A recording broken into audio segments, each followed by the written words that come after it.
Sen oraya bit. Sen cuma kılmak değil mi hocam? Cuma?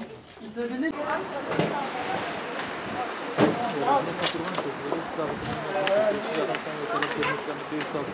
Böyle aldın mı? Benim için çekin. Kesin bir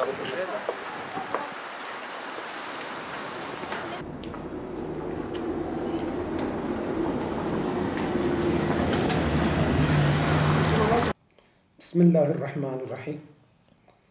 Bizler Ergani kardeşler olarak kuruluşumuzun zaten amacı derneğimizin isminde de belirtildiği gibi kardeşlik ve yardımlaşma derneği.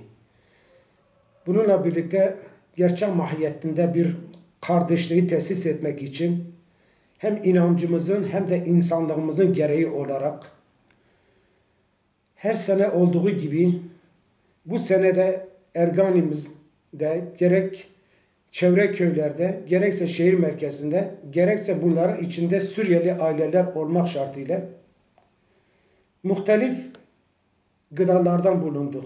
Bu gıda yardımında bulunduk. Bunların içerisinde 280 aile toplam gıda yardımı, 310 aileye et yardımı, 20 aileye muhtelif ev eşyaları, bunların içinde battaniye, soba, buzdolabı, çamaşır makinesi gibi ev eşyaları.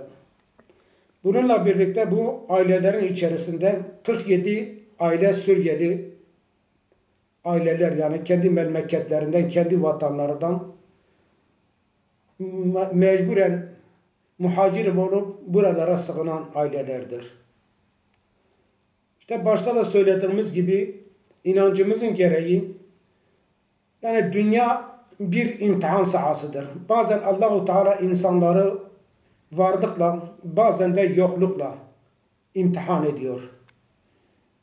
Varlıklı kişileri malının hakkını verip vermemekte, fakirleri ise Allah-u Teala'nın mukadderatına teslimiyet amacıyla bir imtihan sahasıdır dünya.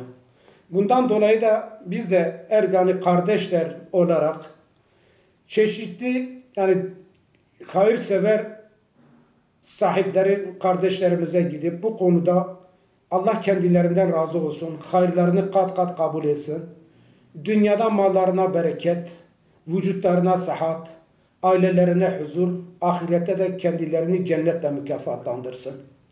İşte bundan dolayı da biz de bundan sonra bu yardımlarımızı devam edebilmek için muhakkak ki yardımsever kardeşlerimizden ihtiyacımız vardır.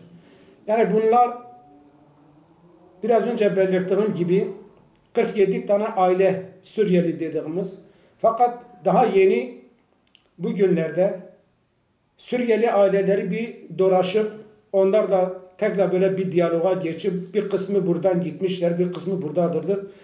Dolaştı, bütün nüfus bilgilerini, yani aile sayılarını, aile içindeki fert sayılarını alıp 76 aileyi tespit edip bunları götürüp kaymakamlığa, sosyal yardımlaşmaya verdik.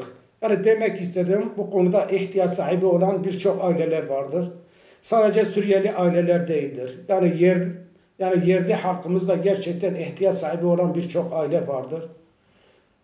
Allah-u Teala şimdiye kadar bize yardım eden veyahut da bundan sonra da yardım edecek olan kişilerden, hayırsever kardeşlerimizden Allah razı olsun. Allah-u Teala tekrardan kendilerine afiyet, sıhhat, mallarına bereket dileyip Allah'a emanet olunuz.